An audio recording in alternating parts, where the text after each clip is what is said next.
On ne parle plus que de cette affaire depuis quelques jours dans le monde du sport et du judo en particulier.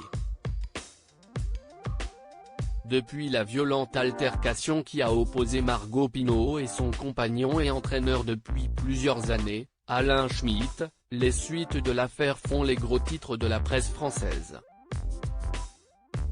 Après une bataille de conférences de presse avec des versions diamétralement opposées dans la journée CIST désormais à la ministre déléguée au sport, Roxana Maracineanu, de prendre position dans cette affaire. S'il semble difficile de connaître la vérité puisque les deux sportifs s'opposent sur les faits intervenus le week-end dernier du côté du Blanc-Ménil, Seine-Saint-Denis, et qu'il s'agit comme souvent de parole contre parole, Roxana Maracineanu a néanmoins tenu à s'exprimer sur l'affaire, dans des propos rapportés par Le Parisien.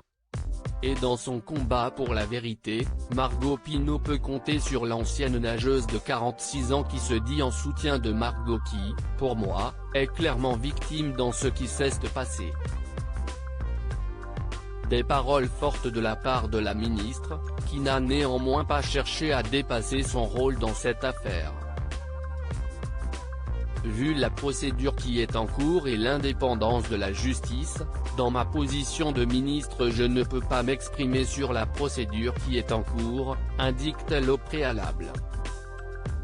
Si un premier jugement a accordé la relaxe à Alain Schmitt, le parquet a fait appel de la décision du tribunal de Bobigny et l'affaire devrait être réjugée dans les prochains mois, devant la cour d'appel de Paris cette fois-ci. Rappel des faits: l'altercation entre la judokate de 27 ans, médaillée d'or au dernier JO de Tokyo et Alain Schmitt a eu lieu dans la nuit de samedi à dimanche dernier dans l'appartement de Margot Pineau. Après une violente altercation entre eux, les policiers sont appelés au domicile de la jeune femme vers 2h30 du matin.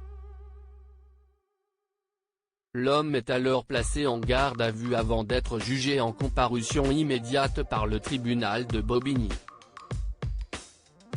Le tribunal choisit la relaxe pour l'ancien judoka qui devait partir entraîner l'équipe nationale féminine d'Israël.